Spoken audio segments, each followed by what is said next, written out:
Hi there, it's Angeline. How are ya?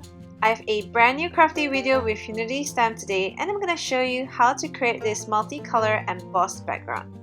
So first, I've already stamped this Not Sick of You stamp set by Unity Stamp, which is so precious. And I'm also grabbing this Love in the Background stamp set to stamp on my card.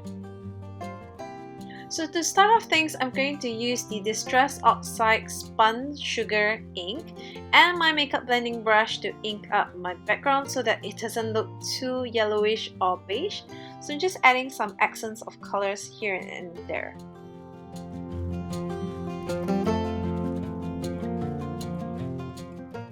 Because I want to emboss my background, I am grabbing my EK Success powder tool here to remove the static from my card before I start embossing. Next, I'm grabbing the Watermark embossing ink here to ink up my stamp generously to ensure that all areas of the stamp is properly inked up.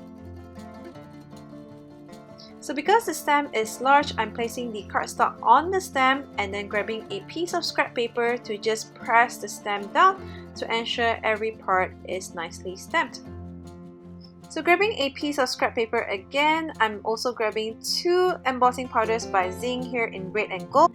And I'm starting off with the red and just randomly or strategically or creatively placing them on parts of my background, and then I'm grabbing the next embossing powder and just putting it on the rest of the areas and carefully just placing the excess off of my card. So if you want to be really creative, you can always use more than two colors and just have fun with it.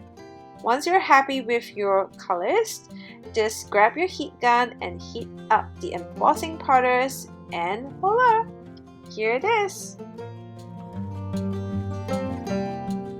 Next, it's time to assemble the card, so I'm grabbing the lovely couple here and just placing some foam adhesive tape right behind the stamp so that the couple will pop up from the card.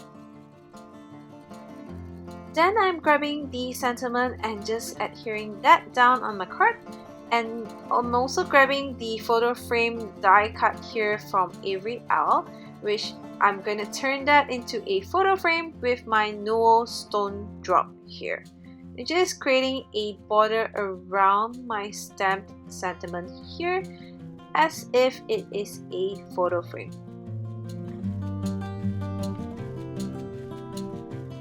So here is my finished card. I hope you enjoyed this technique and thanks for watching. Bye!